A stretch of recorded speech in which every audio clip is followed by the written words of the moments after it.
And now, weighing in out of the blue corner, Josh the Punk Thompson. 100%. And on the other mic, he weighs in from the red corner, Big Sean McCarthy. Well, here we are once again. It is the Weighing In Podcast, number 212. I wish I had something to come up with like Robert. I can't do it on this one. But we're here to talk about the happenings in the mixed martial arts world. There's a lot going on. And my man Josh Thompson has always got something to say and is always ending up on the internets with his comments. I wonder why. Because I'm always right. That's why. Nah, what it is, you know what it is, John. People don't like the truth, and I have a hard time not speaking it. Don't get me wrong. Like, I know I probably sometimes shouldn't say things, but the reality of it is that sometimes it needs to be said.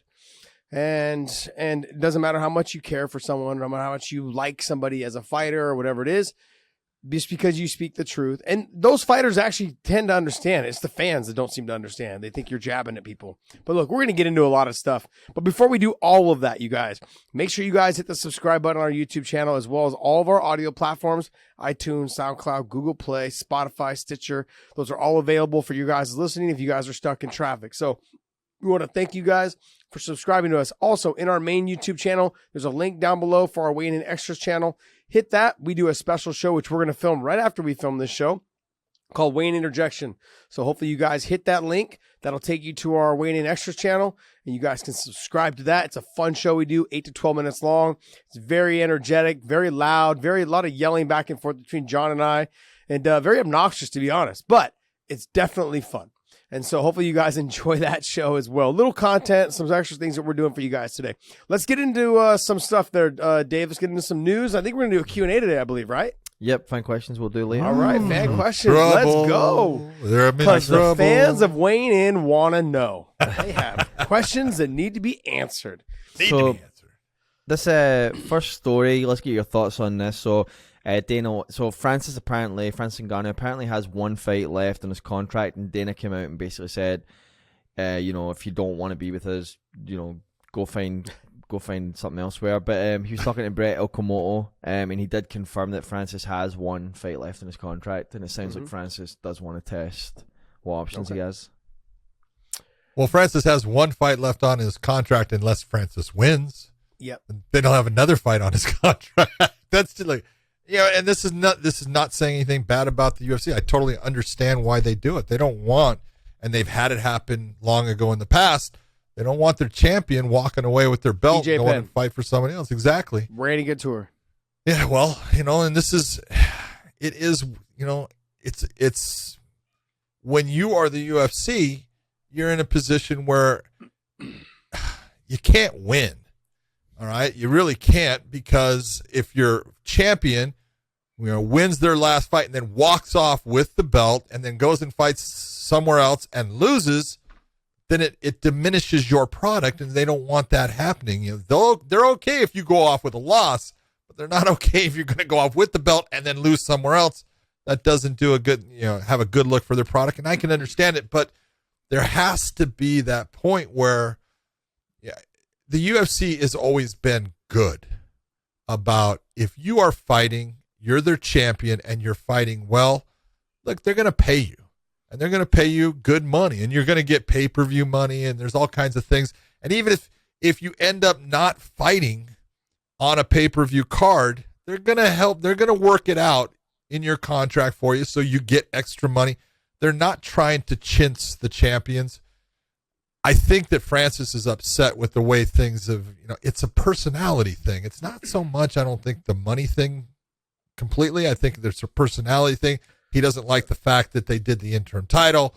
There's all kinds of things, but, if he goes somewhere else, the UFC's losing a great fighter, because he's fun. There's no one more explosive in the sport than Francis Ngannou. Derek Lewis might be right there with him, but no one else has got their power. I mean, he's just got the ability to put anyone's lights out at any moment. So that's not someone they want to lose. Yeah, I think the money situation kind of started the whole thing, and started, because he wanted that championship type money. So I think that right there is kind of where the problem started. I think now that was pushed aside, they're into this next fight. But then the Cyril Gane thing situation with the interim title, all of that stuff happened. And I don't think made that it even worse. You got to think it probably didn't help that Cyril Gane is an ex-teammate and training out of the camp that he used to fight with. All of that stuff added up to not being pleasant in his mind. Yeah, it just seemed like you being sabotaged right off the bat as soon as you win the title. Now, all of those things aside, I agree with you. Look, you guys, we've talked about this before, is that there is, on my contract that I have with the UFC, it was 3 fights if I got to the title shot. Even if I didn't win, it was an extension of 3 fights. Okay, so if I fought for the title, extended my contract 3 fights. It sounds like with his, it doesn't have that, but we do know that every time a fighter fights for the title and retains it, it extends for 1 more fight. And that's a big reason why Chris Cyborg didn't want to fight Amanda Nunes for the 1 fight deal, because she knew if she won that, it would extend her 1 fight, 2 fight, whatever it is. Every time you defend and you win, it extends you another fight. Now, I've been told by other matchmakers that they copy a very similar style of contract to the UFC. But the way they were explaining it to me is that you legally, by law, cannot continue to keep extending them forever and ever and ever. So it's up to the UFC's obligation, basically their obligation, to re-sign them during the time they have them extended. And they do that. And they generally do because, honestly, as their champions, they do pay their champions very damn well. Now, back in the day, it wasn't always the case. And that was how the far thing. back in the day? Well, I can go back to the Sean Shirk and Kenny Florian days. When Sean Shirk was fighting, I believe Kenny Florian, when that UFC title first came back, I was making in Strikeforce and I wasn't the champ at the time. I was making more than both of those guys to fight for the title. Yeah. Yeah. And so, you know what I mean? So like those days, but that was when they started bringing the weight class back. Now that weight class is murderer's row. And so a lot of those guys in that weight class are getting paid because they all deserve it. And so I think as time's gone on, the UFC has made some adjustments based off of who sells tickets, who puts butts in the seats, who sells pay-per-views, and is very marketable. You know what I mean? And they make the adjustments that they go. Look, 4 years ago, we weren't talking about Charles Oliveira, or 5 years ago, or 4 years ago, whatever. We weren't talking about Charles Oliveira being a contender in the 45-pound division or the 55-pound division. You know, like, sure, he was good, but he wasn't that guy. Now look at him. I mean, they'd be foolish. He's got a, like Dustin was saying, he's got one of those big-ass smiles.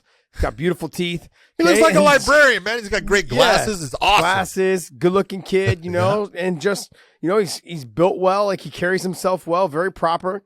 And so I think they finally have stuck behind him. In terms of the Francis Ngannou situation, John, it started off, I think, with the money situation. They probably wanted to renegotiate after he won. Let's get this deal done. Now he's got 1 more fight left. They didn't want to do that. Now the interim title came about. That rubbed him even more wrong. Yeah. So, look, if he wins, you guys, he's going to be extended again. He's not going to be able to test the free market. There's no way he's testing that free agency. There's no way. Okay? He's going to be extended 1 more fight. And that's why you saw with Chris Cyborg, she's like, no, I'm not signing a 1-fight deal because if I do beat her, then I'm going to be stuck here. And that's true. You're going to be stuck. You're going to be stuck here for 1 more fight. And if you win again, you'll be stuck here for 1 more fight. And it's a continuous thing. So I don't know how they get away with it, continuing to do that for long periods of time. Or maybe they've just never had to do that because they've continued to re-sign their champions because they do pay pretty damn well for their champions now. Yeah, when you're the champion, it's a nice contract with a good amount of money. Sometimes they're signing bonuses and everything out there. And so look, they're taking care of their champions, and so that's why they're able to re-sign them. But yes, there is you can't just walk with that belt. You do owe them another fight, and then if you fight on that one, you're going to owe them another fight. And it can be where, you know, you can only do it so long, but you're gambling with your career at that time if you're not re-signing with them, trying to get to that point of free agency. And so, you know, what they're going to offer you and what's going to be there for you, it'd be crazy not to take it. I figure if he beats Gane, I think that they get a deal done. Oh, no doubt. They're gonna, no doubt. But I don't understand why they don't just do the deal now. That's what I don't get. See, I don't either. And when I'm saying it, I look at, like, heavyweights they're a different breed, and you know people are going to say whatever they want. They're rare. Mm-hmm. Good big guys are rare, and this is a guy that, man, I don't know the numbers, and I don't know all the dynamics behind it with the UFC, but people seem to want to see Francis Ngannou fight. Mm-hmm. And it's because he can knock people out. And so I can't believe that their numbers aren't at least, adequate when Francis is on the card. It just seems to me that, it's almost a personality thing. It'll get worked out. Francis will get the money he deserves. But if he loses this fight with Gane, which is a possibility, if they let him walk, I think they're crazy. Yeah, I don't think they're gonna let him walk. But there might be a lot of back and forth being done between the manager and Dana, and a lot of what Ngannou's come out and said, publicly, that may have pissed Dana off. And when Dana gets a wild hair up his ass and he gets upset with someone, it's kind of it's all or nothing. You either jump on my bandwagon or you can just sit on the sideline. We're fucking good with it. Yep. So it's that way. But it is what it is. I think that he's gonna either way he's gonna figure it out. And either way, no matter where he goes, he's going to make a lot of money. Yeah. That's really what it's going to come down to. A heavyweight like that, there are few and far between that are that explosive, that are that marketable with the backstory that he has, the power he possesses, the ability now that he is actually learning how to wrestle a little bit better. Yep. He's learning how to stuff takedowns and being able to touch people at any moment with the explosive power he has. I think that his marketability is definitely still there. He's still young in the sport. He's young. For heavyweights. He hasn't been doing it. Sure. Yeah, exactly. Crazy. Next. All right, let's get you guys' thoughts on Dana White. Again, same interview, he talked about Francis Ngannou. He also said he thinks Nick Diaz should be done, should retire from MMA. He said he doesn't think Nick loves doing it. One comment he made, which I found kind of a good analogy, was he said he thinks like Nick Diaz is one of those guys where when you're going to your 9-to-5 job and you're sitting in rush hour traffic, bumper to bumper, like you're just so frustrated, you hate it. And he said that's how he feels Nick Diaz thinks about MMA. Well, Nick came out and said that he's like, I don't really like fighting. I'm just good at it. So, for me, honestly, I feel with him, I got a lot from the first fight in terms of that. I don't think he should retire. I think he should fight again. But I think that he needs to spend and dedicate a lot more time to the jiu-jitsu aspect of it, maybe a little bit more of the wrestling, trying to get himself back on track.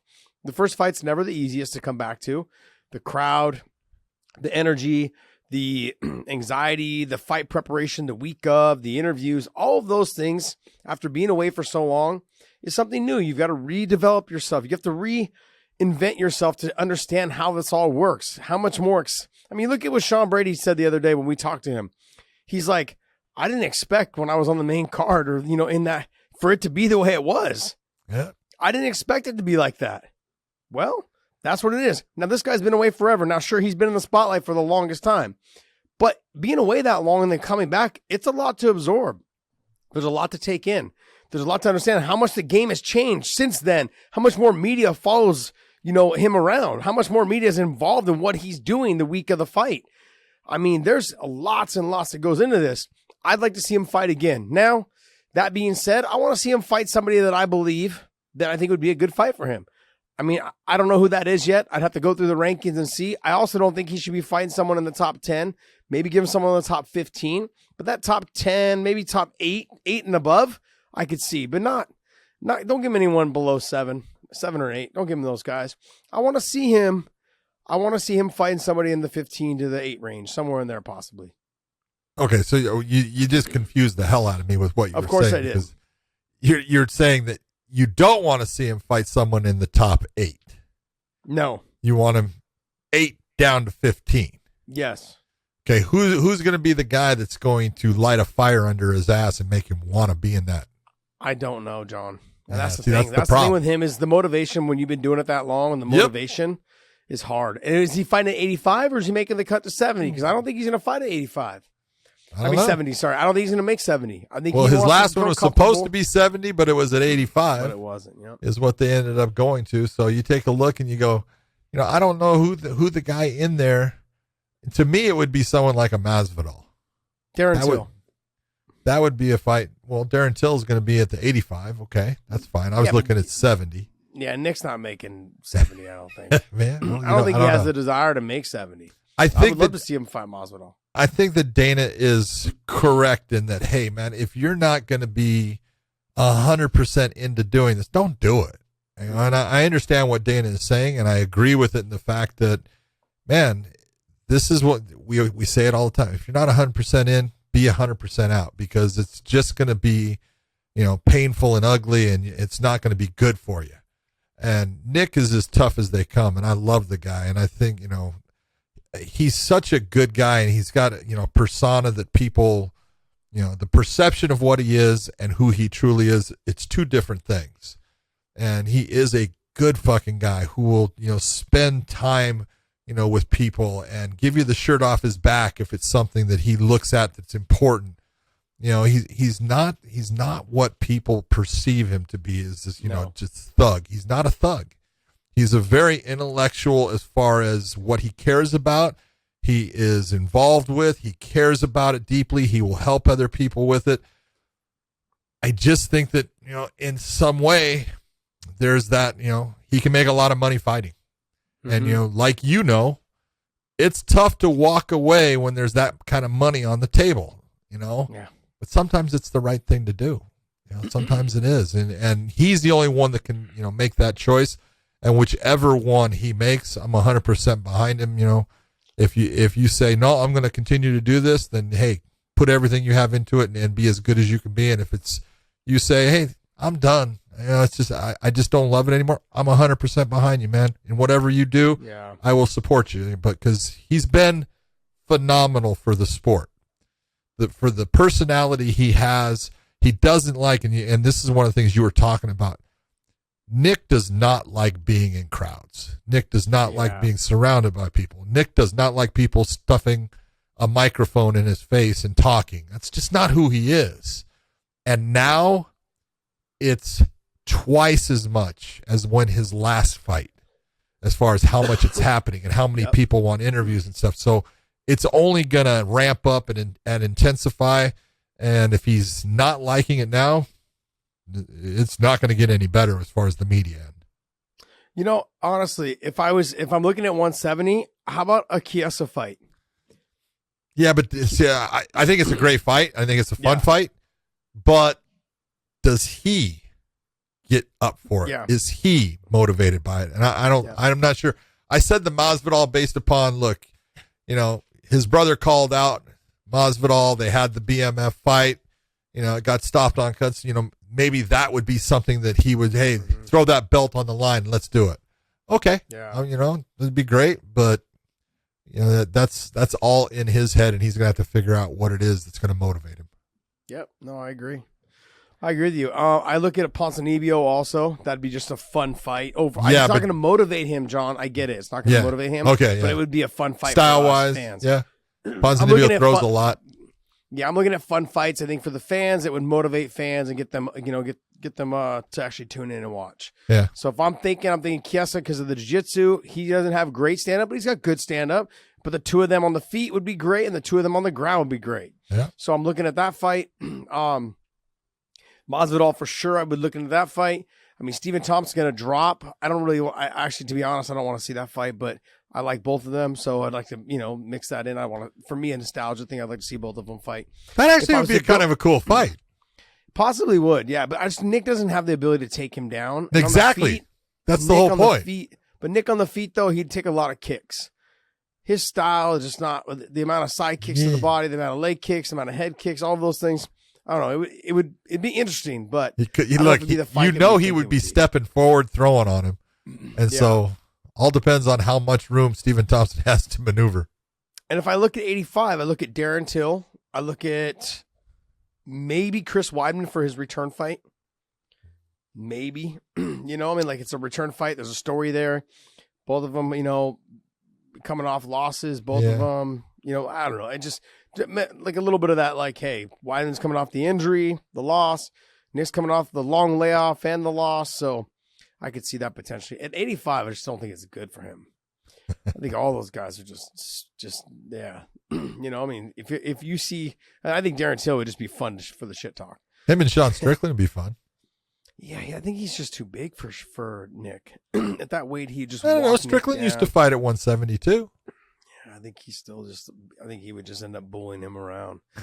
I don't know. We'll see. Anyways, all right. Next story. So, Bilal Muhammad, after his win over Stephen Thompson, has called out Chimaev. In addition to that, get your thoughts on that. But in Dana White's interview, this long interview he did with Brett Okamoto. Boy, you listen to Dana White a lot, don't you? It was a long interview and it was a good one. It was like a year in review, so it was a really good interview. And he also said that he did say that Neil Magny is one of the guys who is willing to fight Chimaev as well. So where everybody's saying nobody wants to fight Chimaev, there's two names on the table, and Bilal, after that big win, is one of them. Huh. There's also a third name on the table that said he would fight him. Vicente Luque. I thought Colby Covington said the same thing. I'm not sure. I never heard Covington say he would, that's the guy I want to fight. Oh. So Just said if he comes down here, we have to send him back up there. Yeah. So I get it. I understand that. Vicente Luque, I didn't hear him call him out. You're saying he called him out too? No, he said, he said, send me the contract. I'll sign it right now. Well, Vicente Luque is nasty, man. Vicente Luque is He's good. But he's good. so's Chimaev. Yeah. Chimaev's, look, everyone's going to sit there. I've watched him fight before he was in the UFC. He's good. Mm-hmm. This is, Josh, this is the exact scenario that we have talked about so many times that everyone goes, oh, you're always trying to put the UFC down. There's nothing about putting the UFC down when I build or say that another fighter in another organization is really good. That's not putting the UFC down. This guy was fighting in Brave. He was fucking knocking the shit out of people. I was like, holy Christ, man. This guy's good, and he could wrestle, and he could stand, and I was like, this guy's going to be something. And then all of a sudden I saw he was signed with the UFC, and I said, oh, they got a good one. And he's undefeated there, and this is the whole point. There's guys that are really good fighters in other organizations that are out there. And Chimaev is just, now that he's stepped over to the UFC, he's still doing the same thing.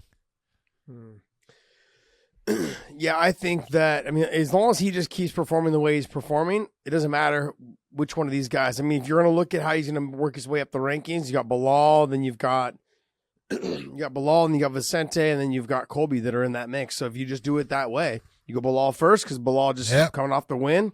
He's ready to fight. He didn't take really any damage in that Stephen Thompson fight. Maybe you have him fight, sometime in February. Get that fight signed, and then see what happens between that, those two guys, and then the winner of that will potentially move up and try and fight someone like Vicente Luque. Colby Covington's the guy who's kind of in the mix there, only because he's already fought the champion twice and lost to him both times. So there's not really much room he can go up any further. So he's going to have to start fighting those guys that are ranked number 6, number 5, number 3, start knocking them out of there. Well, he's going to have to knock those guys out to prove that they shouldn't be, put above him so he gets another shot. Yeah, that's going to be a while before he gets a shot. Not an easy thing, but yeah. I actually, the Bilal fight kind of interested me because Bilal showed against Stephen Thompson that his wrestling, his aggressiveness, his shape, all of those things is there. Now, is Chimaev the same type of cardio and conditioning? Because he gets everyone out of there so fast. Does he have the endurance to go hard for a full 3 or a full 5 if they're the main event? First off, I don't think he's gone 3 in his career. Yeah, I've watched him go into the second round. Okay. He went in fact, his first fight in the UFC, he went into the second round. I know he went into the second round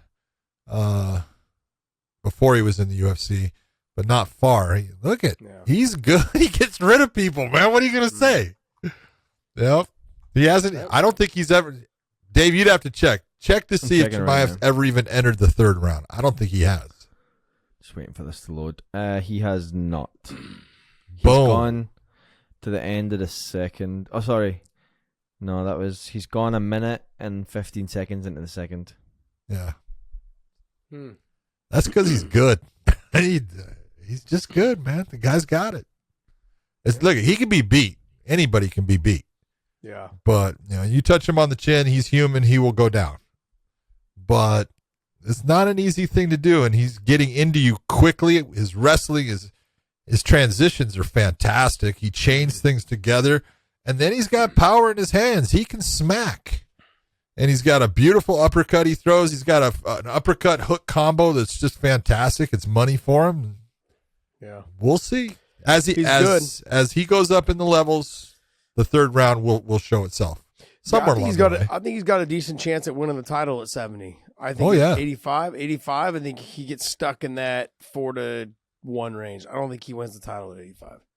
Yeah. I mean, he is tall, long, and lanky, but I mean, Izzy's a different type of tall, long, and lanky, you know? And then Robert Whittaker is good all the way around.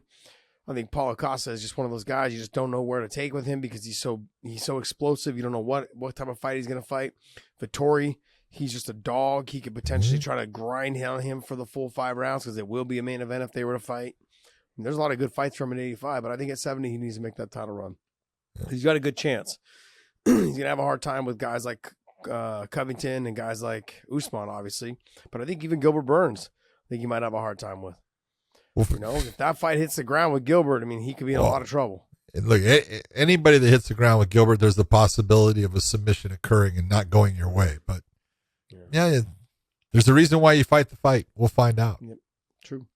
Next story. Let's get your thoughts on Junior Dos Santos signing with Triller, and he's set to face Kubrat Pulev in Look, triad. I'm 100% behind Junior Dos Santos signing with someone if he wants to continue his fighting career.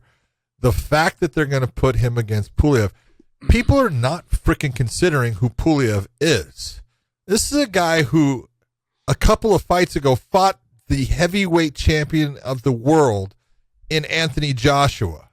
He didn't fight Tyson Fury. Tyson Fury is the heavyweight champion of the world. Don't discredit Tyson Fury like that. I'm not Put some respect on Tyson Fury's hold on, name. there was 2, baby. Okay. There's only one that matters. Tyson fucking Fury. The WBC is very happy with your selection. But, yes, but they should be. I'm just, this is not, it's crazy. It's like taking a fucking boxer. It's like taking Canelo, all right? An incredible fighter. Could be someone besides Canelo, but taking an incredible boxer and sticking him in with someone that is an MMA guy that just fought for the title. It'd be like taking, let's see, Canelo's fighting it that way. So Canelo and putting him in with Colby Covington in an MMA fight. Canelo's got one chance at landing a good shot. Then he's fucked. He's going to be off of his feet and he's going to be just getting pounded on because he won't know how to get away with it. And that's what this is. I mean, you're throwing him in because it's basically boxing rules. They've switched it a little. You can do the spinning back fist. You can, collar tie and throw still and so hold and hit, dirty box. But it's all basically the skill set of Pulev. It's not like he can kick him. Is this in the Dorito chip? Yes, it's in the Dorito chip. Oh. It's in the Dorito chip. He's fighting in fiery nachos. And MMA gloves, though, John. Don't care. I mean, I think he's got a better chance than Frank Mir did. I mean, he's got power. He's a better stand-up fighter than Frank Mir. He's a better stand-up guy. He's got power. He's got movement. I mean, I'll tell you what. Here, let's just put it out there. Since you're so confident that he's got a chance, I'm not. We're gonna throw a dinner on this one. No, he's got a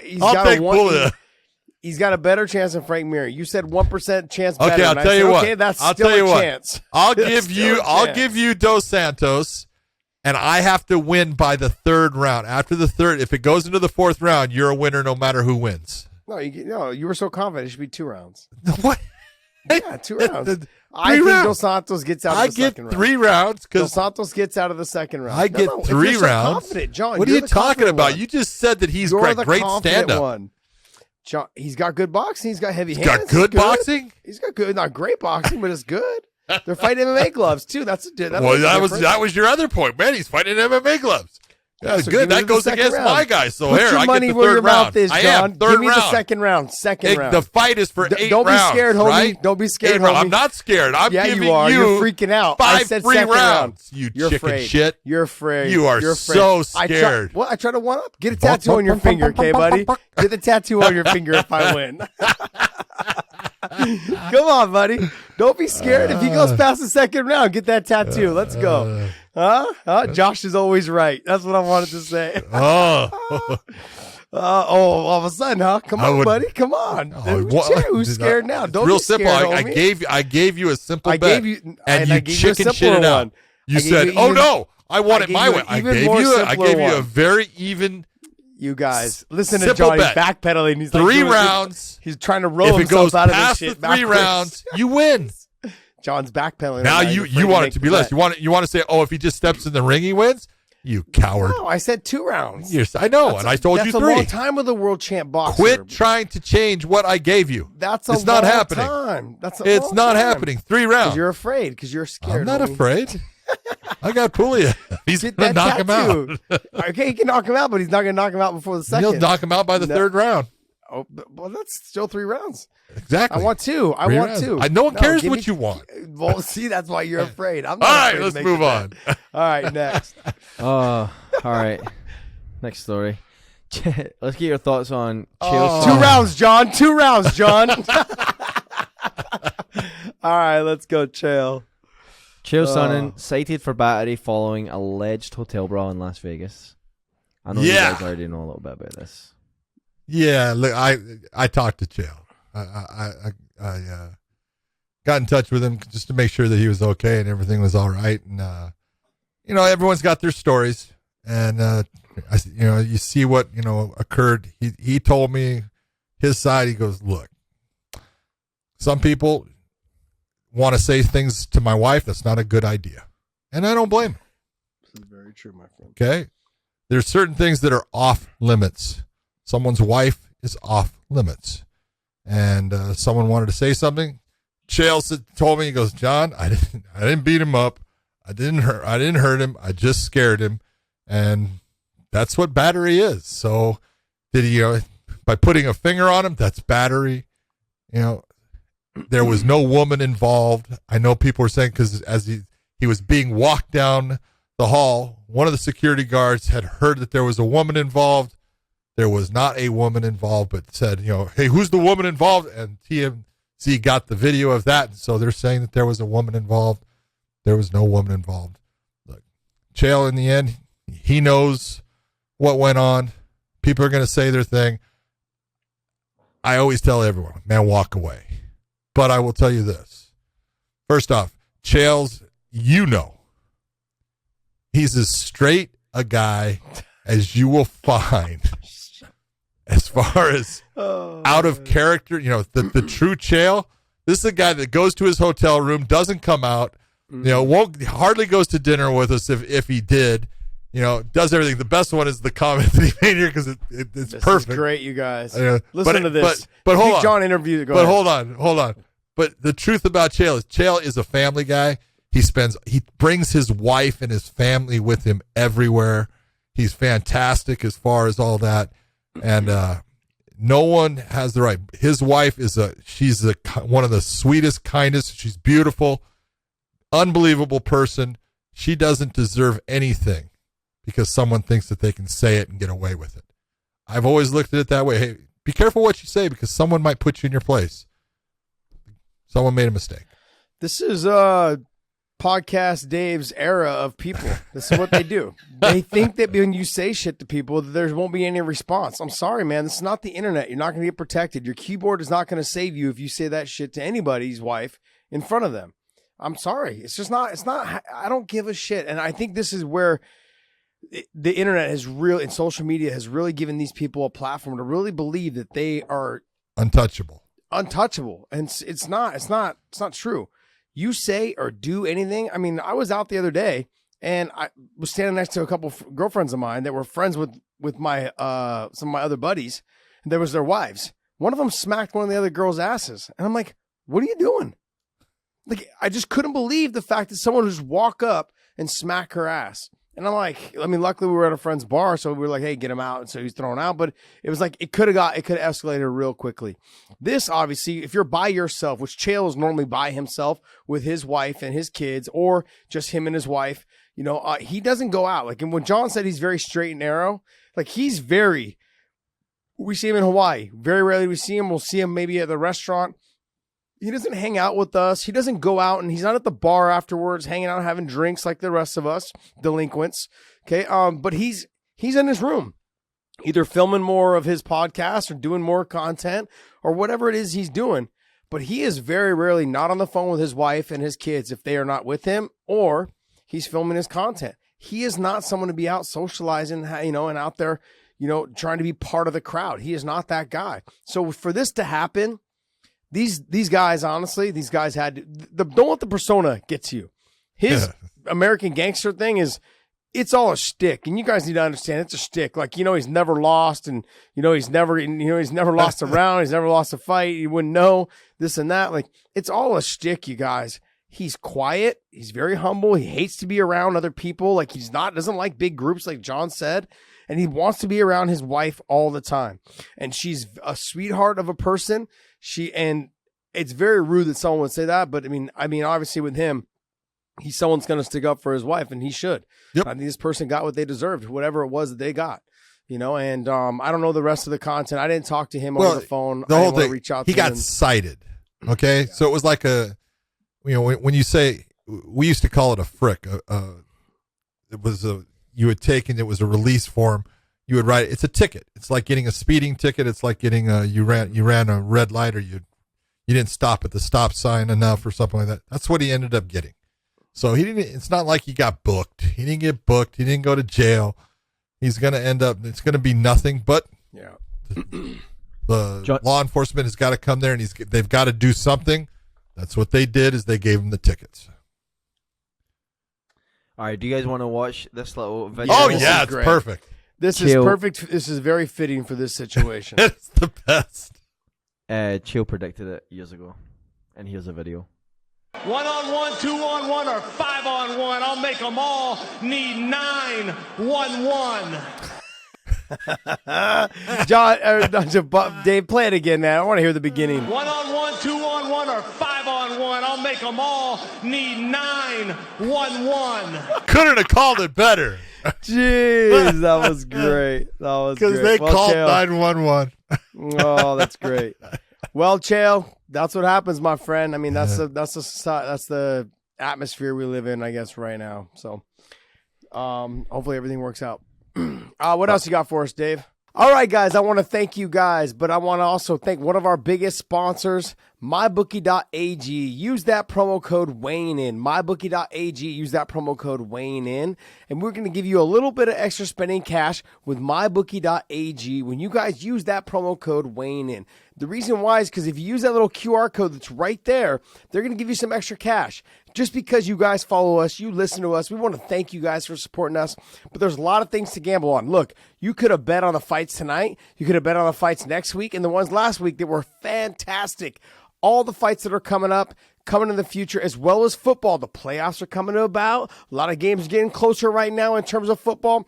Basketball is coming around as well. You've got a lot of top games right now coming to fruition that are setting the precedent for the playoffs. So make sure that you guys use mybookie.ag for all of your guys' gambling site. Use that promo code weighing in. You guys will not be upset with the fact that we've hooked you guys up with a little bit of extra cash. And that's because we love you guys, because you guys have been supporting us and listening to us. We want to thank you guys so much for being some of our biggest supporters. Thank you so much. MyBookie.ag, use the promo code Wayne, and good luck on those gambling. All right, let's hop into some of these fan questions. You ready? Yeah, we're going to jump into some fan questions, and we're going to have some fun with this. And yep. Are we? Well, of course, John. You know we are. Well, when Josh sends me a screenshot of his DMs and says this is going to be the fan questions, I know it's going to be a fun night. All right, Josh, we're going to start with that one. So it's from a guy called Tommy, and he says, "Hey Josh, I'm a fan and everything, love the podcast, but you're a hypocrite.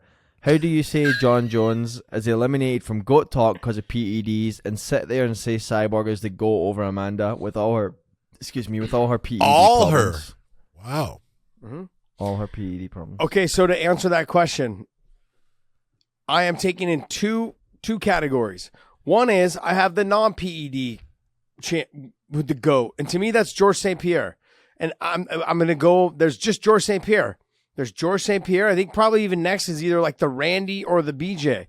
We're talking non-PEDs. If you want to talk about PEDs, you get into Anderson, John Jones, you get into, Cyborg, you get into that bracket. I like Cyborg as a person, but for her to be considered the female GOAT, I don't look at it that way. Now, I don't consider Amanda the female GOAT either. Okay, if I was to look at anybody, I would probably look at Valentina Shevchenko as her being the GOAT. And the only reason why you're like, oh, well, she lost to Amanda twice. She has also proven that she's a lot smaller than Amanda. Okay, and she has destroyed and what, she's not, John? No, I don't know if she's demonstrated that she's smaller. Well, no, I mean, she's fighting she's fighting a whole weight class below. You know what I mean? Like where they'd fought at 135. And so now she's dropped to a weight class below. She's just dominating everyone. And you could say that she should have won one of those fights that she had fought Amanda Nunes. It could have went her way, should have went her way, I guess people should say. But regardless, look, when I say so-and-so is not, they're like, oh, you're being a UFC hater. No. I am not I like John Jones as a fighter. But no, he cannot be the GOAT because he has some issues with the PEDs from the past. I feel the same way about Anderson Silva. Okay. And no, he should not be considered the GOAT because he's had issues with the PEDs in the past. Okay. I feel the same way about Cyborg because they've had issues with the PEDs in the past. Now, that doesn't mean that I don't like them as fighters. Okay. That's where this is. Look, I have to talk in terms. I feel like I've got to clarify. When I say who the best fighter ever to me was, it's GSP. I can't think of another person. Like, do I think those other ones could have potentially have been them without the use? Absolutely. I think Anderson could have, and I think John Jones could have, but they didn't. And so then I don't put them there. So I'm not putting her ahead of Amanda because of that in that situation. And Amanda's right there. She's number one, number two, however you want to mix it. Look, when you're talking about the GOAT, it's up to you on how you want to mix it up. That's why I said GSP to me is one. BJ Penn and Randy are kind of, mixed 2 and 3, however you want to put them, because they never had issues. And I'm sure I'm missing people at the top, you guys. But those guys to me are not in that GOAT conversation. The reason why I posted after the Amanda Nunes thing is because I said, I'm asking, who's the GOAT now? That doesn't mean that I was talking about Cyborg. Who is it? That's an honest question. I'm asking for a friend because everybody wants to know. Who is the GOAT now? Yeah. Tell me. I honestly, like when I start talking about females MMA, I think this is one of the questions that we're going to have for a fan question, but Khabib put out something saying that there won't be women's MMA in his organization as of now because there's not enough females to go around, and we're seeing that right now. The UFC has the handle on the women's, I think, because when Strikeforce folded, they got all the women, and they all of them went there. There was basically, they started kind of plucking some from Invicta, started plucking some from other organizations here and there, but they all went there. And so that put the stronghold on the females MMA. Now Bellator's making a run at it, and it's been difficult. I mean, they've got a couple good, really good. I'd say top 5, top 6 are great. They're good fighters, really good fighters. But then you get below that, it gets watered down. And where Khabib is talking about is like he doesn't want to get into that market of I'm going to start putting together fighters. Well, if they all want to go to Bellator, they want to go to the UFC, why would I want to do that? And so why am I watering it down? There's not a ton of female top-level fighters out there right now. There's not enough for 3 organizations or 4 organizations because you have one also that puts them on. And you've got PFL that puts them on. And now you've got, they're all trying to steal each other's champion right now with Kayla Harrison and other fighters that are around.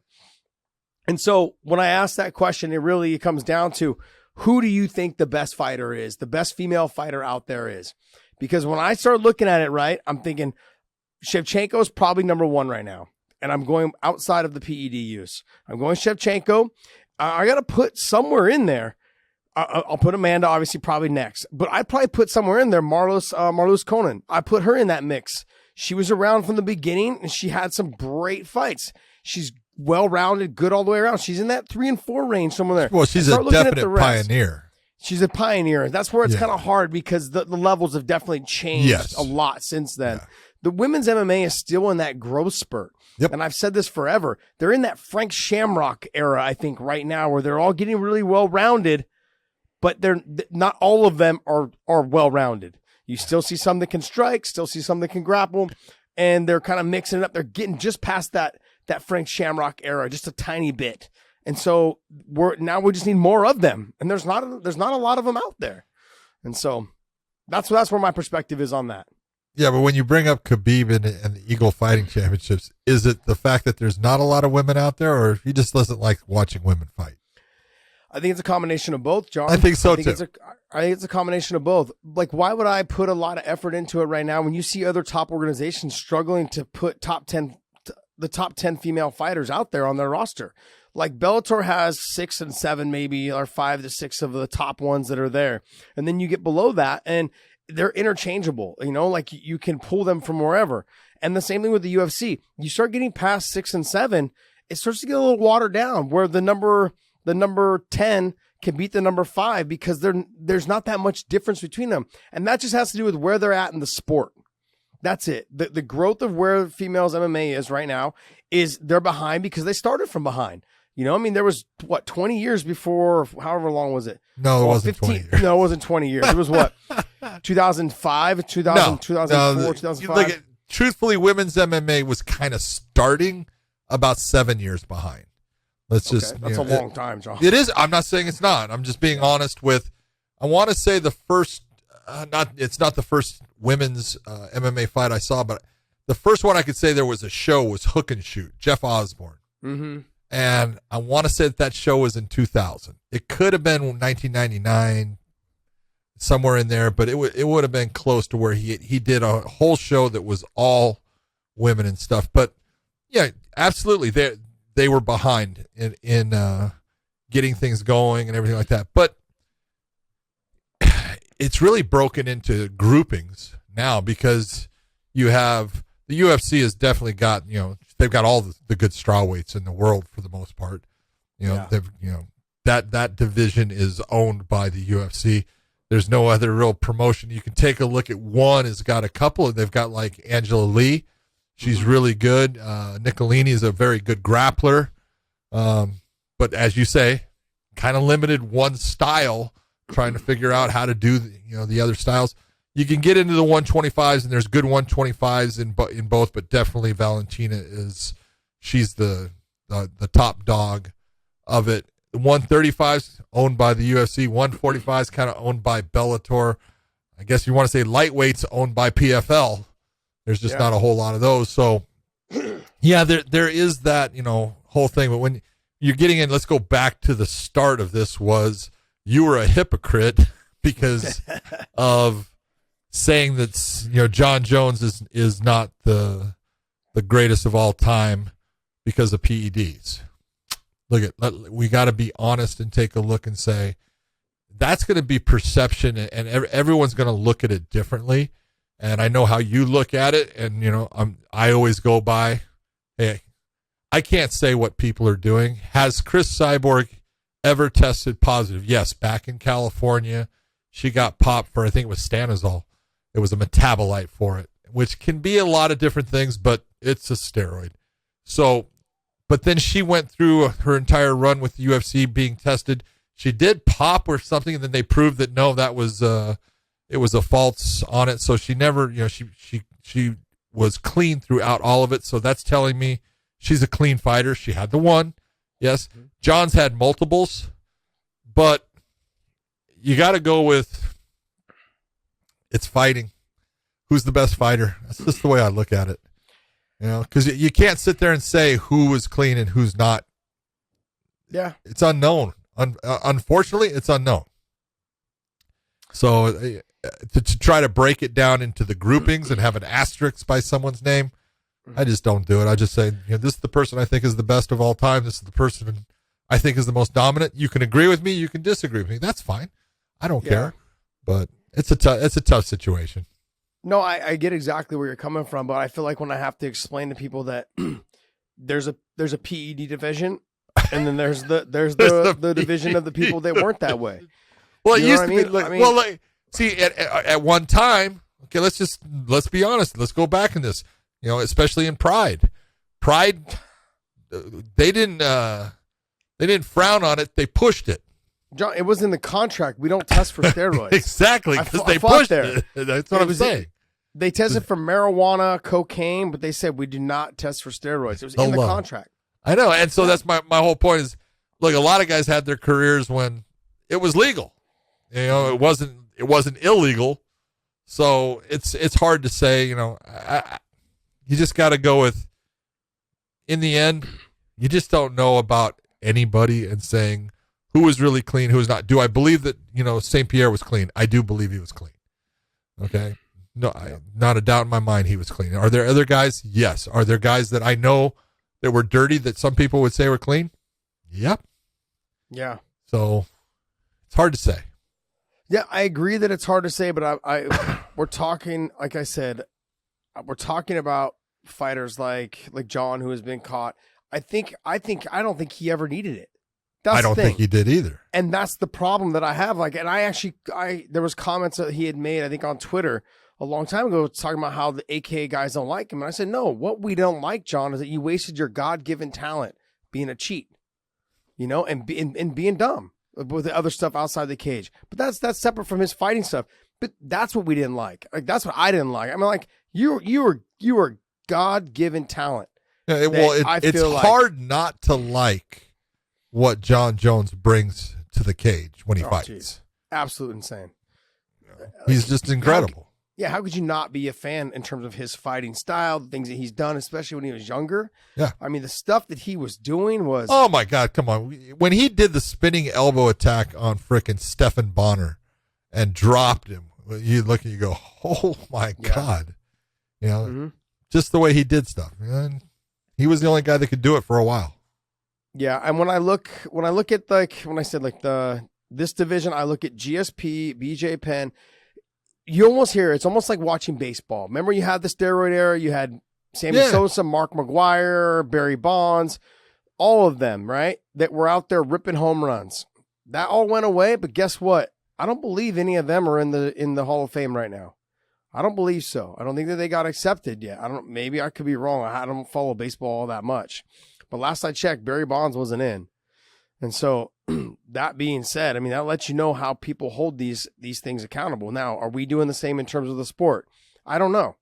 The UFC has the Hall of Fame. There's an MMA Hall of Fame outside of the UFC as well.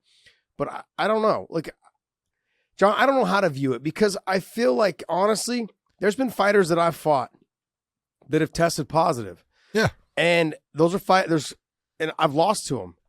And it's frustrating, because how long were you cheating before that? And how long were you cheating? How many times did you cheat after that? And that's what's frustrating to me, is because, like, should I have had those losses? And it's an unknown. Yeah, it is a very much unknown. And it bothers me. It bugs me a little bit, because it's frustrating, and this is a hurt business. And how much did I get hurt based off of you cheating? How much damage did I take? How much more power did you possess because, in your punches? Did I get rocked? Did I get in trouble with you because you had a little bit extra power or a little bit more cardio? Were you on other stuff? Were you taking EPO back then to make your cardio better? It could be anything, and so there's a lot of things, man. I have to put them in a separate category. And I put GSP, BJ Penn, Randy Couture, all the ones that never tested hot or never got tested for dick pills and all of those things. Okay. And you guys can criticize me all you want. Okay. And this has nothing to do with UFC, has nothing to do with Bellator, has nothing to do with PFL or ONE or any of those. It has to do with the athletes themselves. And as a fighter, you guys should be fucking pissed off that people you were fighting had tested positive. You should be mad. So, all right, next question from Noah Sakurada. In the Kevin Holland versus Dacus fight, what if Dan stopped it when Kevin went out? But not because he saw the head clash, but just because Kevin went out. Then in post-fight replays, we find out the head clash. Could that retroactively be ruled a no contest by finding out about the head clash in post-fight replays? Thanks, guys. Just side note, I only wanted to ask this because I wanted to watch you two guys get in a fight. What you said was exactly what happened, basically, other than the only part that wasn't part of it is Dan said he saw the head clash. And if you see it in the replay, it's the same outcome. It's a no contest. Doesn't matter if he went out or not. I think he's asking, though, if Dan had called it for Dacus based on Kevin going out. He did. If you don't recall, frickin' Dan wanted to give that fight to Dacus, and they said, let's look at the damn replay, and then they looked at it and they talked, and he said it's a no contest. Yeah, but I think he means if it had been ruled a victory for Dacus, and then that's what the question's asking. Could he have gone back? Never mind. Kind of like what Josh did when you let Patricky headbutt him. What, he fell down? I slipped and fell. No, I think the right decision was made, and that's all that Yes, matters. that's all that matters. Yeah, that's all that matters. The right decision was made, and that's all that matters. Dave, it backfired, man. You didn't read it right. Next question, Dave. From Andres Santiago.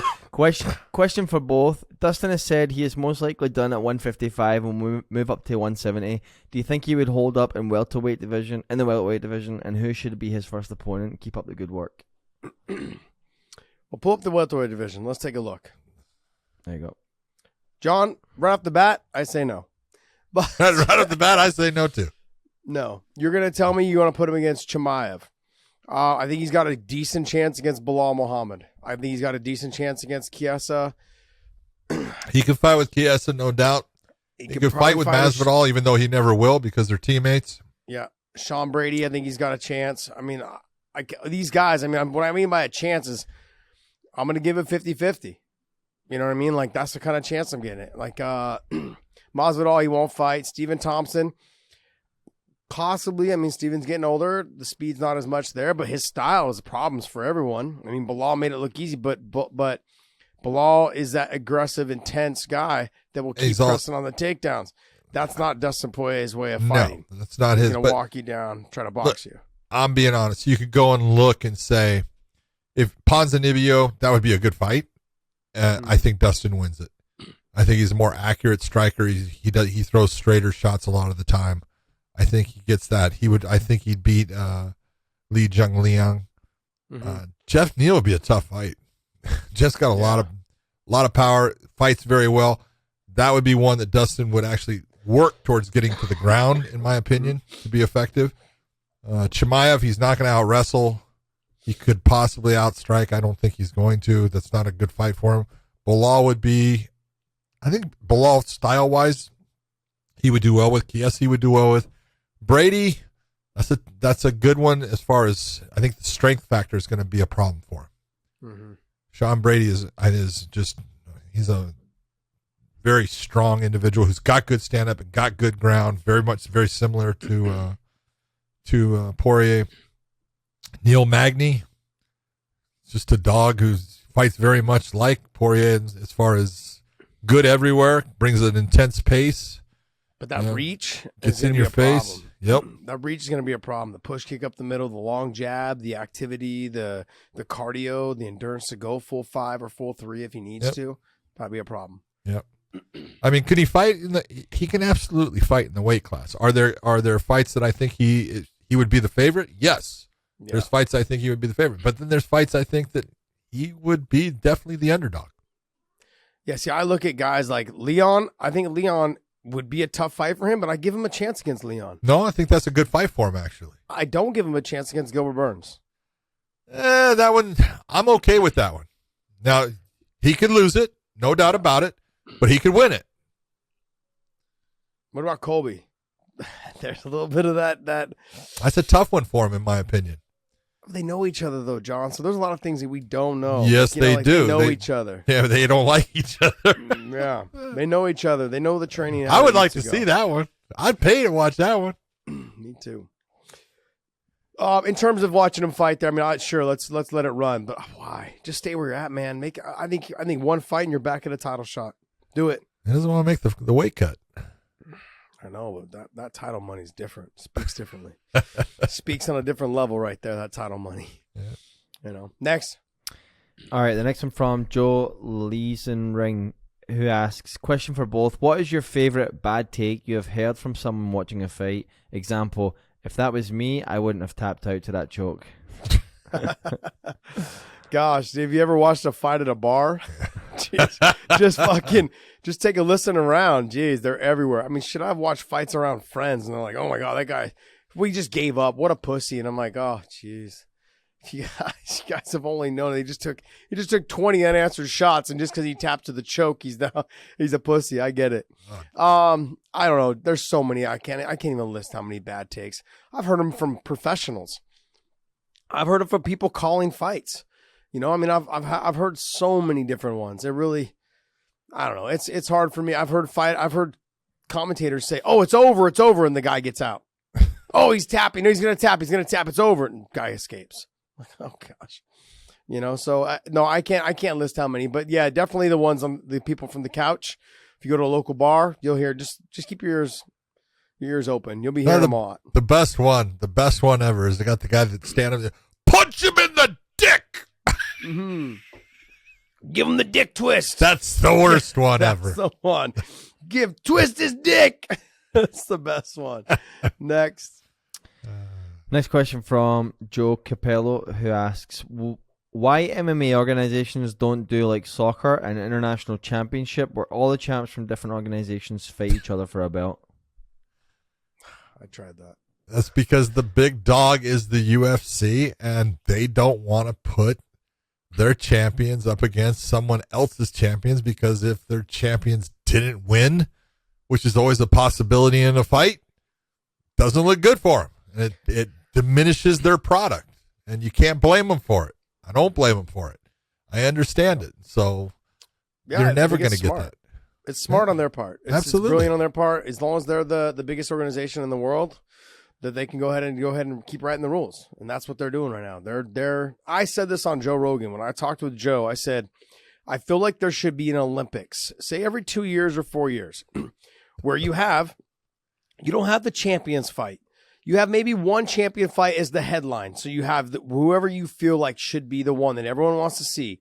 Maybe maybe whatever you can come to agreements with. That ain't going to happen. Yeah, I know. But like, say I agree with that, but I'm saying that if you're going to take like the Olympics, you say, hey, I'm going to take someone from the PFL. Like, I would love to see Angela Lee fight somebody in Bellator, fight someone in the UFC. I would love to see that fight. Yep. I would love to see anyone from the PFL, Clay Collard or Ray Brutta Cooper fight somebody from the UFC, or fight someone from Bellator, or fight someone from ONE. Those fights, I want to see all these fights happen. Now, if we were to do those, like say that they're not champions, I think you mix the undercard, the main card, all with fighters that are not champions. So then no one's really getting hurt all that much, for you give me some good name value on there, right? From each organization. But then you have the main event be a fight that the whole world wants to see. Let's make that fight. Here, and if I was to say the very first one, John, the very first one, guess which one I would make? I would make Cyborg and Nunes. You want to know why? Because there's no one else for them to fight. Kayla Harrison. That's it. There's Kayla Harrison. So I can maybe put Kayla in there for either one of those girls, females. Okay. And I could replace either one of them with Kayla Harrison, and that would make for a really action-packed, fun main event that everyone right now is buzzing about because Kayla's a free agent. I think it's perfect. And then you line the bottom ones with people that are in the top 15. People that kind of like, that you kind of would like to see fight each other. It really comes down to that. I would like to see that every, say, 3 to 4 years, or every 2 years. Maybe you do it every 2 years, and you just put a card together of, say, 15 fights or 14 fights or whatever, 12 fights, 10 fights. I know commentators don't like to call 15 fights in a row, but sometimes you do. You know what I mean? So I'd like to see that. I think if you do it like as like an Olympic type thing, where you get people from all different areas of the world, that are fighting each other, and then you would end up with a huge pay-per-view turnout, and whatever promotions are involved, they split whatever it is. But I think it would end up crushing the pay-per-view numbers. That's what I think it would be. I really believe so. I just look at it and say, if you're the UFC, why? Yeah, why? That's true. Why am I going to do that? Somewhere along the way, someone's going to be saying I'm a UFC hater for saying this. I'm not hating. I'm saying they're being smart, because there's nothing for them to gain. Nothing. No, I agree. So why do it? Doesn't make sense. That's true. Next question from Mr. C. Mullen, who asks, how many amateur fights would you guys say is a good base for someone who's first time competing in MMA and they haven't got 20 plus fights in kickboxing or purple belt in jiu-jitsu like fighters used to have? What, like, for them to start, what would be their best base? I would say wrestling. He says no. How many fights in amateur? Fights? Well, I don't know. I didn't come from an era of amateur fights. Look, if I'm going to get punched in the face, I'm getting fucking paid. Okay, that's the first thing. You're lying. I'm sorry. You're lying. I had the one, John, where I paid $25 to fight. Okay. So there's your amateur fight. I didn't even look at it as even an though amateur it's a professional. fight. Yeah, I didn't even look at it as an amateur fight, even though it's, but yeah, I don't know. I would say one that I get. I don't know. Like, I don't know. Like, I would just rather get paid. I would tell you, first off, where people make a big comparison and make a mistake in the comparison is amateur boxing compared to amateur MMA. There's a big difference in the two. And you can do a whole lot more in the amateur boxing world than you can in, amateur MMA. The amateur MMA, you have IMAF now that has a world championship with amateurs, but we're seeing the amateur records are starting to grow. And it used to be people would have 3 to 4, sometimes 5 amateur fights. Then it was getting into 6. Now we're getting into the 10s and some people getting into the 15s. What the amateurs is good for is this. It doesn't matter. In reality, it doesn't matter how good you are as an amateur or if you're not good and you're losing. As soon as you turn pro, you're 0-0, and that's all that matters. That it all goes from that point. So what the amateurs are for and should always be for is learning how to prepare for a fight, learning how to cut weight if you're going to have to cut weight for the fight, learning how to go and get to weigh-ins and how to get to the back and where you're going to be at, and how to warm up, and how to take the pressure of walking out in front of people that are actually watching you and you're the only one stepping in the cage.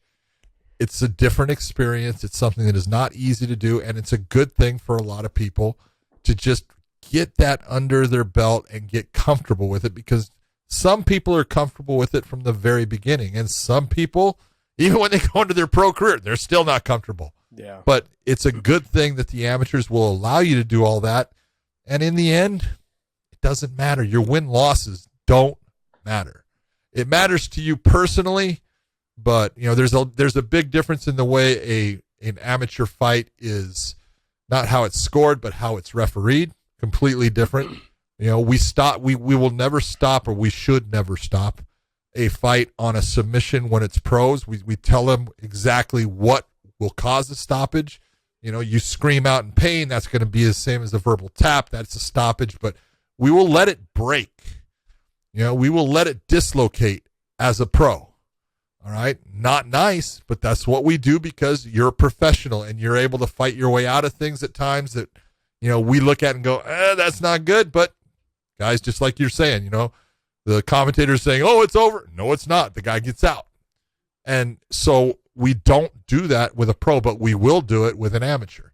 If you're not showing the proper defense or the ability to show us that you know what you're doing and trying to get out, and that submission is starting to work and the arm is bending and it's hyperextended, we will stop the fight. You got checkmated. It's not going to matter in the end.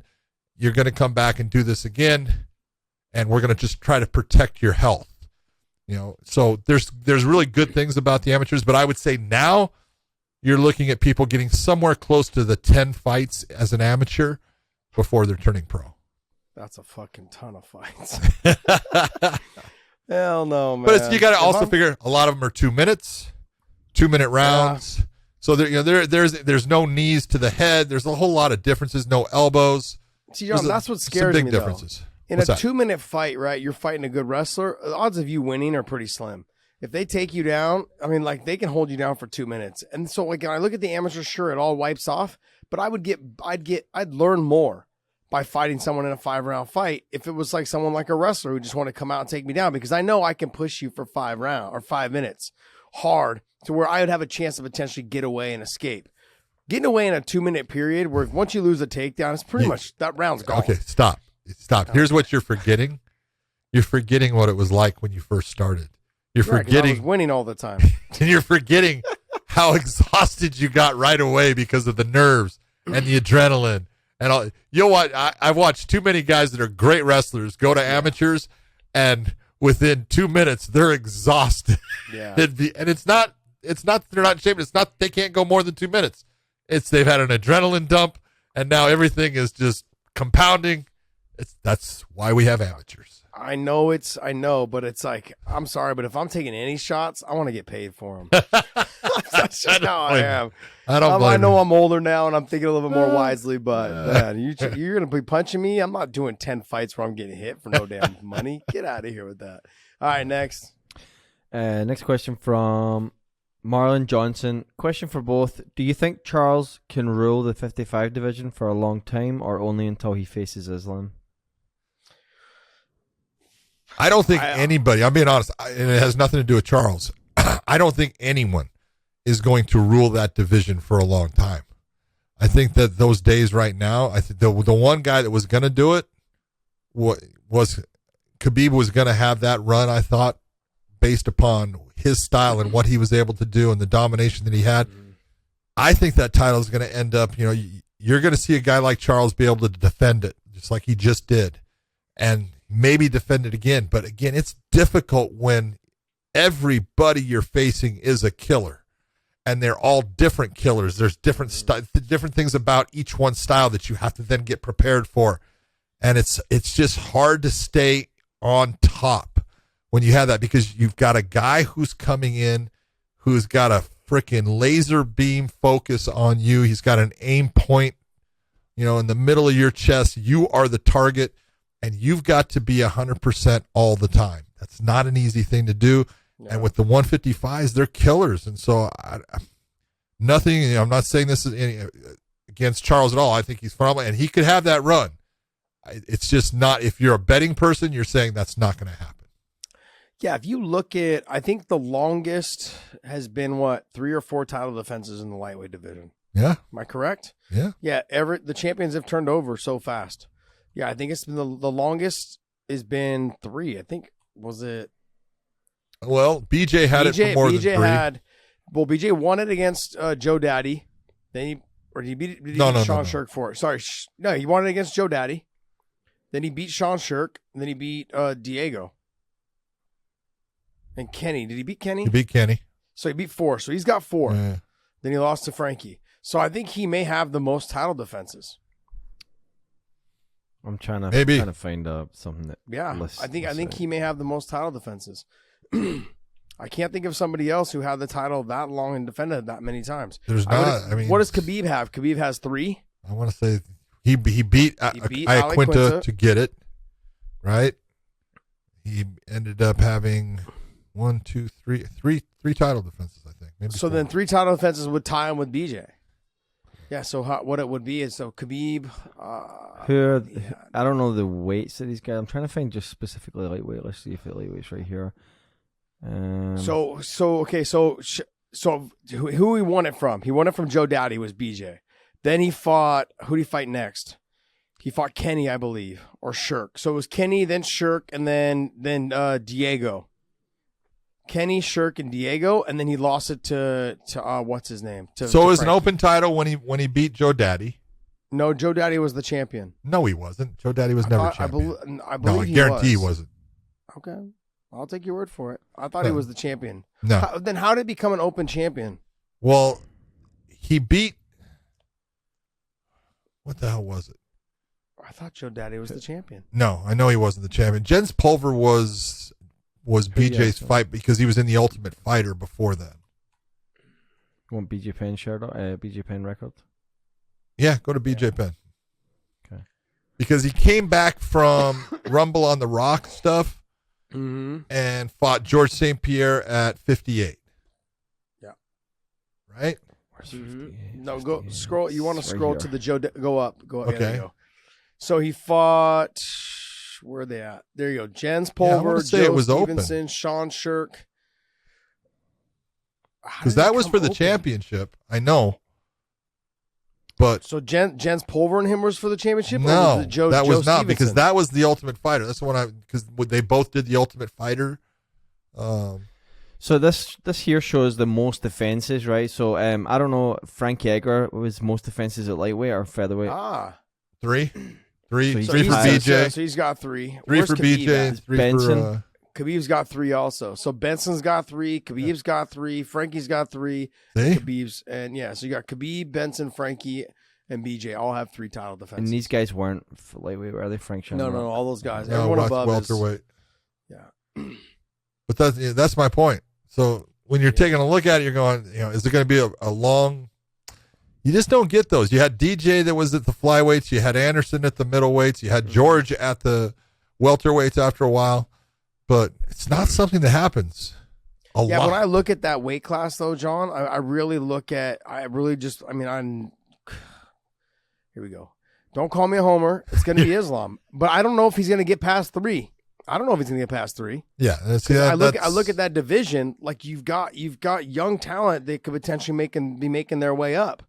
Fazeev, I know he's stylistically not a good matchup for Islam, but I'm saying he's got power. He spins kicks. He's got power in his hands. And then we just saw Brad Riddell, whatever you want to call him. Riddell. He's fucking good, too. I know he's only in the top 14. He got beat by Fazeev. He's getting a little bit older. But, you've got guys that are in there. And there's going to be another run of young talent coming up here shortly. They're going to come. Oh, yeah. So within the amount of time that Islam and Dariush and these guys get to the title, there's going to be a new generation of fighters. Look, Tony's kind of going to be on his way out. He's 37, 38 years old. Yeah, but you got Sarukian coming up. Yeah, That dude's a stud. DeSantos is kind of on his way out also. He's getting a little bit older as well. Chandler's going to be kind of on his way out as well because he is getting older. He's 35, 36, 35, I think. Connor, who knows, man? I don't even think he's going to really be in this conversation, to be honest. I haven't At seen 55? Gillespie fight in a long time. He's got a lot of weight to lose now. Oh, yeah, that's the other thing. See, that's the other thing as well. I don't know why he's even there. So you've got these conversations. I think Sarukian is very good. Yeah. He's extremely good. There's guys in that conversation to be had but there's gonna be a new generation that comes up. Yep. So, but I would say Islam, I think he wins the title because I know that I talk about how good Oliveira is on the ground. Charles Oliveira is a stud on the ground. I'm telling you guys right now, Islam is just as good as him. Stylistically different, though. Not the same type of jiu-jitsu type that you guys are thinking. Let's be honest about it and put it out there the way it truthfully is. He could be just as good of him. Charles has been submitted, and Islam could be submitted too. Yeah. Yep. Very true. So very true. But I think we're gonna see, man. That's the great thing about this sport. We're eventually gonna see how this all plays out. Yep. Next. Next question from Bilal. Great show, #Unstill. Question for both. What do you think about Khabib's Eagle FC planning to introduce new ideas into the promotion, like changing the structure to that which is similar to NBA and F1 racing? I don't know what that is. I'll have to read up on it more on how what do you mean by the structure? I don't follow F1 racing at all, so I don't know what that means. Formula One. Assuming I know it's Formula One, but I have no idea how their structure is for I don't either. Yeah, they just race. NBA is okay. You win 80-something games and you end up playing in the playoffs. Okay, if you win 80-something games, you will definitely get in the playoffs. Yeah, definitely. But I mean, you win a certain amount of games, you make the playoffs, and you play for a title. Like you compete, and I don't know how that changes things. You work your way up the rankings, you fight for a title. That's how it works. I like that he's introducing new weight classes. And they're not really new, but they're just ones that are not being used, because he brought up a very good point, and we've been bringing that up for the longest damn time, and a lot of people have. There's not a lot of fighters that there's a lot of fighters that are in that middle between 155 and 170. I think there should be a 165 and a 175 and a 185, and then you skip the 205, because I know it's an unfair jump from 185 to 205 is 20 pounds. I know that's unfair, but there's just not enough talent to sew those two weight classes. Like I can't thread the needle in the middle and be like, okay, look, now I'm going to steal some from 205, which is already kind of not a stacked division. Sure, there's maybe 5 or 6, maybe 7 or 8 in some promotions, but there's not enough top level fighters at 205. And the same thing goes for 185. There's not enough top level fighters at 185, because some of them are going to want to meet in the middle. Marvin Vettori, Paulo Costa, they're going to go to 95. So you're going to get a couple of those. So you're going to thin out the two divisions even more. So that's why, after talking with guys like Rich Chow and other people that were matchmakers in other organizations, they've said, like, look, we're kind of afraid to do that beyond, because now you start watering down you start watering down these divisions. So if you do it at 65 and then you have 75, it makes sense, but you will still potentially lose some of your 55 pounders to that 65 pound weight class. And you will potentially lose some of your 85s to your now 75. So now you've watered down the 85 even more. And so you can run into some problems there. And I like that he's doing it so we can see. But let's be honest, there's a ton of Russian fighters that no one fucking knows anything about. But they are all damn good. I mean, they are top level, top notch, really good fighters. And he's going to go ahead and start utilizing the Kevin Lees and other fighters like you're seeing with BKB. They're going to start utilizing the ones that are like, look, I can't do it anymore in the UFC. I'm going to go there. But guess what? Those young Russian fighters are going to make a name off you. That's what they're doing. If you guys haven't figured that out yet, Khabib is building a promotion. Welcome to the game. Yes, he's building a promotion around the fact that the top level Russian fighters, Dagestan, Chechen, or whatever, Kazakhstan, wherever they're from, and all around, probably even China, and even some from Africa. They're going to start bringing them up, and they're going to start bringing in the old Bellator fighters and the old UFC fighters, and they're going to start getting them beat, so those fighters can make a name and they can make their way into the bigger organization. That's how this sport works, my friends. And so he's doing a good job. When people said, "Oh, he signed with Khabib," I don't know if that's a good thing. Because if you look at guys like, what's his name, Rusov Razov or whatever his name is, that kid is just a stone cold killer. Yeah, you know, and he can, and so. He may not be big enough for Kevin Lee, but he's got all the ability to beat Kevin Lee, I believe. So, I mean, those are the kind of fights that he's going to be looking at. And so, like, is that the organization you like? Khabib has something good. I'd like the idea of what he's doing with the weight classes in terms of the NBA and the Formula One. No idea what you're talking about. Yeah, I would tell you this. Here's the thing. It's fighting. And there's a reason why Khabib is bringing in certain people. But this whole thing with the weight classes and stuff, I'm glad he's doing it. And it's just an excuse to sit there and say, oh, you're going to thin this out. Guys are going to go where they're going to go. Give them a weight class, they're going to figure out where they want to go. And I think it's good that he's opening up the weight classes. It's good that he's using 165. It's good that Kevin Lee was signed to 165. It's good that he's going to use 175. Open it up. It's more, it's like that. Oh, we can't do that because bullshit. You can do whatever you want to do. Yep. It's a matter of, do you want to do it or not? And he's doing it. Good for him. Yep. Last two. NM asks, do you think in some way Conor is the only real champ? All other double champs fought for a vacated belt. What is for you guys the true definition of double champ? You want to know the true definition of a champ is a guy that wins the title and defends it. How's that? You got to defend the title. In fact, there's people that put it out there that you're not the champ until you defend the title. So to sit there and say that he's the only champ, no. Okay. Conor at one point in his career was phenomenal, and he deserved everything that he got. He's the one that did the work for it, and maybe someday he'll come back and do it again. But to take it away from anybody else, I think Amanda Nunes defended her titles, didn't she? Both of them, bantamweight and featherweight. So she's definitely a champ. All right, and it was no interim anything that she did. That's a champ. Cormier, he went from light heavyweight. He takes the title from Stipe. He defended it against Derek. That's a champ. That is just the way it is. Now, you could sit there and say that, Cormier never beat John Jones. No, he did not. And there's all kinds of things that you can put in both sides as far as why. But he is the guy that followed the rules, did everything the way he was supposed to, and became the champion in the light heavyweight division. He is definitely the champion there. Yeah, I just look at it. Look, if you guys, I don't know about champ stuff, but if you want a title, you want a title, man. That's it. That's it. Yeah, people don't understand how hard it is just to even get there. You know what I mean? And to do it over a certain amount of time, a certain amount of period, and to maybe even get there twice or three times, whatever. Once you want it, you want it. You're the damn champ. And I also look at it too, even the other way. People want to talk about interim titles.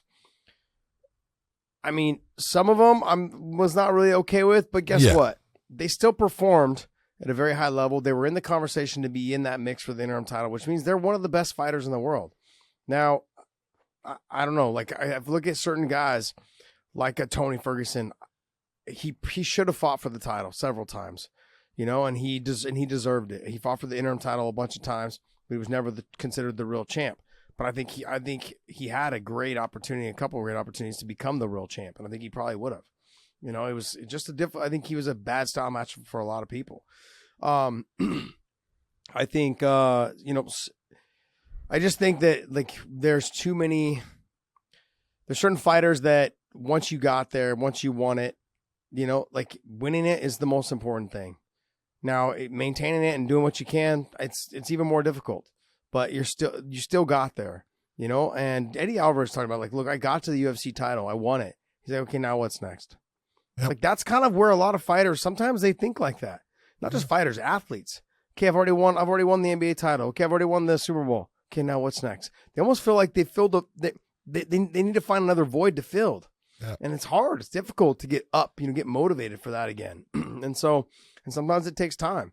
But look, you've won the title. You've won the title. If you've done it twice, you're a double champ. I don't give a shit if you defend it or not. I feel like you're the double champ. I agree. You did it 2 different weight classes. Fucking standing. Hello. I'm not taking anything away from you, man. Well, let's see. Conor was the first in the UFC? Yeah. Well, if you want to talk about BJ Penn, no, Randy Couture was. Randy was, right? Well, he different. Light heavyweight and heavyweight. But he wasn't simultaneous. Yeah, you won 2 belts in 2 different weight classes. You're a fucking champ. Okay. All right. Like I don't look at it as like you had to do it and hold it together at the same time. The UFC wasn't allowing guys back then to do it. No, that's true. That's why. So if they said no, you got to vacate the other one, they don't want to hold the division. It wasn't until Conor came that they allowed something like that to happen. This is true. That's the thing. Dana White controlled that position of it. BJ Penn, like he had to either fight at 70 or he had to fight at 55 or whatever it was. He was able to go up, I think, to the GSP 1 fight, but then he came back down after that and defended 2 more times and they get the other weight class. Yeah. They weren't allowing it. Dana was not allowing it back then. Yeah. And so that's why. But if you want to say who it was Randy was first, I believe, and then it was BJ, and then it was Conor, I think, after that, and then a couple other people after that. Yeah. GSP. Well, Champ suggests, Josh, that you are a champion and a champion. So no, Champ suggests that you've won 2 titles. Champ. See, that's how I view it. That's how you view it. See how the difference is? That's what the difference is. The way you view it and the way I view it is different. If you won 2 different belts in 2 different weight classes, you are a champ. That's it. It's not simultaneous. I didn't say. Well, you could say, all right. The one thing you can say, he's champ, but it wasn't simultaneous. Okay, because that was Randy, as you're saying, that was BJ. Yeah, and that's fine. I don't have a problem with it. But there's also other guys. Patricio Pitbull, he did the same thing. Bader did the same thing. Mm-hmm. Got to give them credit for doing it too, because it ain't easy. GSP did it. Yeah, GSP did it. GSP did it. 170, 185. All right, last one from Krishnate Thar Rookie. Do you think the unified rules favor wrestlers more? If so, is wrestling the best martial art somebody can learn as their base before going into MMA? That's John's question, man. Like, I think wrestling is great as a base, but like if you don't know jiu-jitsu at all, you're fucked. And so like it doesn't matter how good a wrestler you are. I think everything has changed, and it used to be guys came in with a specific style, something that was their main thing that they did. They were a stand-up striker, a guy that did kickboxing. They were a wrestler from collegiate days, or they were a jiu-jitsu stylist or sambo stylist. They had that background. Now, there is no one style that you need to be as your base. You need to have MMA as your base. If you can't wrestle, you can't fight. Let's just be honest. All right? Because you're going to have a hard time. It's not that you can't win a fight, but you're not going to have a successful career if you can't wrestle, because people are going to take you off of your feet and beat you up on the ground if you can't wrestle. So you got to be able to wrestle. You've got to be able to do jiu-jitsu, because if you don't know jiu-jitsu, when they take you off your feet, you're toast. They're going to submit you, and there's nothing you're going to do to stop it if you don't know what you're doing. You've got to be able to stand up and fight. The fight starts that way, and if you have no wrestling, but you're a great jiu-jitsu guy and you're fighting a great stand-up guy, you're going to probably have a problem in getting him to the ground. You've got to be a mixed martial artist. This is no longer this is my style. I said that the other day when Bruce was introducing Tuivasa, when he's a street fighter, and Bruce will do that and it's not. I'm not saying Bruce is doing anything wrong. There's certain ones that he'll sit there. He's a striker. He's a wrestler. No, they're mixed martial artists, man. And if they weren't, they wouldn't be where they're at. It's just too difficult now. Guys are too well-rounded. There's too many things that you have to do, and if you can't do those things, you get put into a position very quickly to where people know exactly where they're going to put you in the fight, and you can't get your way out of it until you learn that specific set of skills. You need to be a mixed martial artist. But wrestling is absolutely just as important as everything else. Ditto. I agree. Ditto. I like that. All right, guys. Well, hey, this is going to wrap up our Q&A and some of the news that we talked about today. So make sure you guys go to ProWrestlingTees.com/weighing-in. Use that promo code and still pick up one of our shirts for Christmas, for the holidays, for gifts, for whoever you would like. And we've got on all different colors, as well as our Karate Kid, our Terminator, our Home Improvement, all of these type of shirts that are up there. They're just fun. Something you guys can give if you know someone that listens to our show. Also, make sure you guys hit that subscribe button on our YouTube channel, and the link down below in the descriptions will take you to our Weighing In Extras channel. Hit that link, subscribe to that channel as well, because we're about to film Weighing Interjection, which will drop this week, and you guys will love that show because it's going to be fun, like it always is, where I'm always right, John's always wrong, and John yells over me, and everyone loves it because they like to talk to us. So hopefully you guys enjoyed this Q&A. Hopefully we got to your guys' question. If we didn't, we'll try and do another one hopefully in the next week or two, because there's not a lot of thoughts to talk about that are coming up. So, John. Nothing for 3 weeks, basically. What do you got to take us off the air, buddy? God, we are in a rut. No fights coming up, and it doesn't matter because we are here and we are going to talk about some great stuff. So everyone out there, thanks for coming and listening, and we will see you.